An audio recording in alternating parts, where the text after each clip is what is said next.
I visited the factory in Tuscaloosa, Alabama at 10 o'clock at night. The superintendent, not knowing my mission, gave me the entire freedom of the factory, and I made use of it. Standing by a siding that contained 155 spindles were two little girls. I asked a man standing near if the children were his, and he replied that they were. How old are they? I asked. This one is 9, the other 10, he replied. How many hours do they work? 12 was the answer. How much do they get a night? We all three together get 60 cents. They get 10 cents each, and I 40. I watched them as they left their slave pen in the morning and saw them gather their rags around their frail forms to hide them from the wintry blast. Half fed, half clothed, half housed, they toil on, while the poodle dogs of their masters are petted and coddled and sleep on pillows of down, and their capitalistic judges jail the agitators that would dare to help these helpless ones to better their condition. Gibson is another one of those little sections of hell in the South which the South is covered. The weaving of gingham is the principal work. The town is owned by a banker who possesses both people and mills. One of his slaves told me she had received $1 for her labor for 1 year. Each weekly payday her employer gave her $1. On Monday, she deposited that dollar in the Pluck Me store to secure food enough to last until the next payday, and so on, week after week. There was once a law in the statute books of Alabama prohibiting the employment of children under 12 years of age more than 8 hours each day. The Gadsden Company would not build their mill until they were promised that this law should be repealed.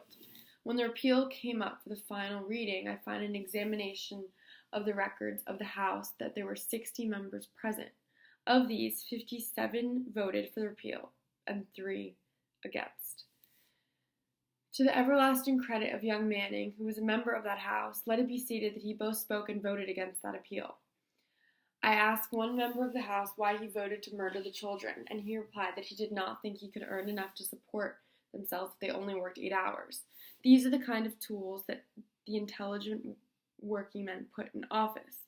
The Phoenix Mill in Georgia were considering the possibility of a cut in wages something over a year ago, but after making one attempt they reconsidered and started a savings bank instead. At the end of 6 months, the board of directors met and found out that the poor wretches who were creating wealth for them were saving 10% of their wages, whereupon they promptly cut them that 10%, and the result was the '96 strike. I wonder how long the American people will remain silent under such conditions as these. Almost every one of my shopmates in these mills was a victim of some disease or other. All are worked to the limit of existence. The weavers are expected to weave so many yards of cloth each working day. To come short of this estimate jeopardizes their job. The factory operator loses all energy, either of body or mind. The brain is so crushed as to be incapable of thinking, and one who mingles with these people soon discovers that their minds, like their bodies, are wrecked. Loss of sleep and loss of rest gives rise to abnormal appetites, indigestion, shrinkage of stature, bent backs, and aching hearts. Such a factory system is one of torture and murder as dreadful as a long drawn-out Turkish massacre, and is a disgrace to any race or age. As the picture rises before me, I shudder for the future of a nation that is building up a moneyed aristocracy out of the lifeblood of children of the proletariat. It seems as if our flag is a funeral bondage splotched with blood. The whole picture is one of the most horrible avarice, selfishness, and cruelty, and is fraught with present horror and promise of future degeneration. The mother, overworked and underfed, gives birth to tired and worn-out human beings. I can see no way out save in a complete overthrow of the capitalistic system, and to me, the father who casts a vote for the continuance of that system is as much of a murderer as if he took a pistol and shot his own children. But I see all around me signs of the dawning of a new day of socialism, and with my faithful comrades everywhere, I will work and hope and pray for the coming of that better day.